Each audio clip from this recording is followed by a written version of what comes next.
What's up, guys? Welcome back. I said I wanted to get the car thrown back together as fast as possible. Remember? We'll take a look at this.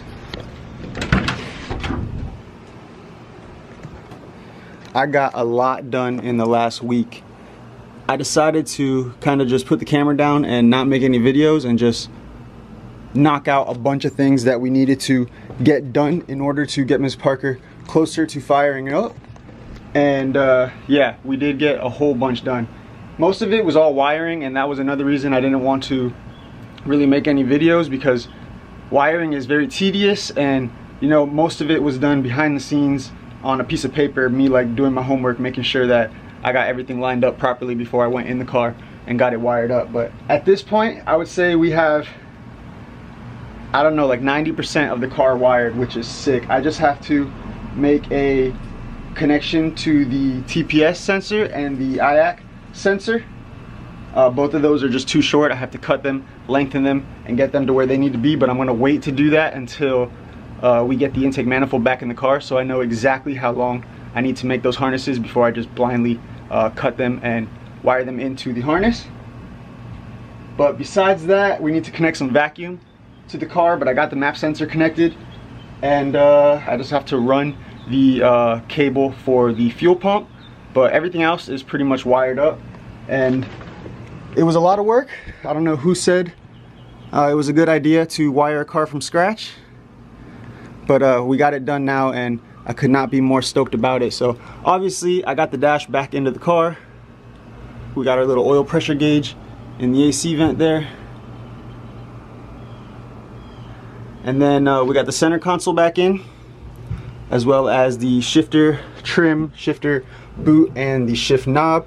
And then I mounted a new switch panel to the center console, normally where the AC controls would go, but since we no longer have AC in the car, and you know, while we had the dash out, I stripped all of the AC and heater stuff out of the back of the dash. I decided it was a perfect area to mount the new switch panel, so we got that in there, and I'm super pumped with how that turned out.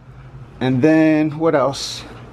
We got all of the cables tightened down from the battery box to the kill switch, and then from the kill switch up to the front of the car. We have a mega fuse right here on the alternator cable. And yeah, oh, check this out. We also got the Terminator X in the car, so it's just loose in there. I still got to take it out to vacuum everything because I made a mess. But yeah, the Terminator X is in. I got both of the harnesses for the Terminator X right here, so they'll just get plugged in when I'm ready, and then the seat can go back on. And yeah, also, this is a pretty cool part here, boys. Glove compartment. Now that is where the fuse/relay panel is. So that worked out really well. I ended up just using the two bolts up at the top that were used to hold the heater ducting or whatever that was behind the dash, so it just lined up perfect. Drilled some holes in the panel, got it mounted up to the top, and yeah, got everything wired in. So super sick, and for the most part it allows for easy access. So if we have to change anything or replace a fuse, you know, it's like I can just do it right here, work on that, or whatever I need to do. We can pretty much access everything without taking the panel out of the car. I also tested the system, and everything worked as it should, from the kill switch to the switch panel to the wiring on the accessories, and so on. So I am super stoked on that. The next step is definitely going to be to you know, finalize the fuel system, so we can actually try to fire the ignition and see if we got all of that wiring dialed in as well. From here you can see a better angle of the battery cables. We got them just cleanly routed along the side of the car, and they go up front and then go into the kick panel and up to the fuse/relay panel. So yeah, I am pretty pumped on all this, and especially pumped on the switch panel. That thing came out sick, you know, so boop, light turns on, the whole deal. So super cool. And yeah, all that is just the wires for the brake lights.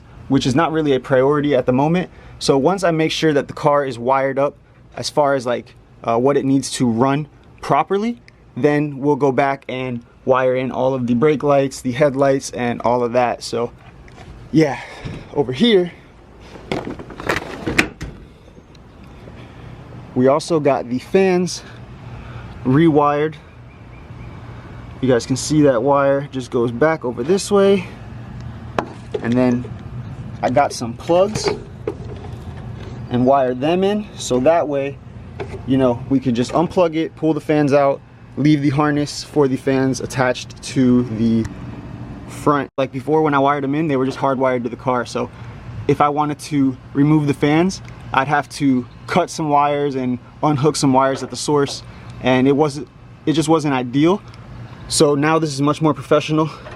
As you guys can see, we would just undo the plug, pull the whole entire fan, radiator, and intercooler unit out of the car. So that's sick, and I'm gonna do the same deal with the plug thing on the back of the car when I install the fuel cell or the fuel tank. So that way, again, if we ever have to drop the fuel tank from the car, we'll be able to just unplug it like factory, drop the fuel tank, and not worry about having some wires being stretched or pulled or whatever. It will be, you know, like factory with a plug. Got the blow-off valve, the wastegate is plumbed over here with the vacuum line going back through the inside of the fender well firewall to where it needs to go, as well as the wideband.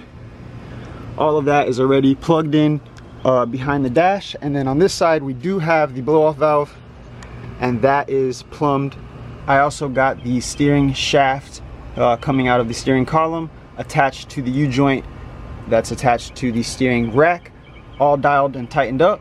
So we now have a fully functioning steering system again, and the car's pretty much wired up, which is unreal. Like, it was taunting when I first told myself, like, I think I'm gonna wire the car up from scratch, but it just made sense because there was a whole bunch of things mixed into the wiring harness that I didn't necessarily need. So I was like, why is that there if the car is not using it to run? So I just wanted to simplify the system as much as possible by rewiring the car and only having you know, the necessary amount of wires that the car needs to run on the car, and no other additional wires that are just like, you know, not working anymore. So yeah, that's where we're at.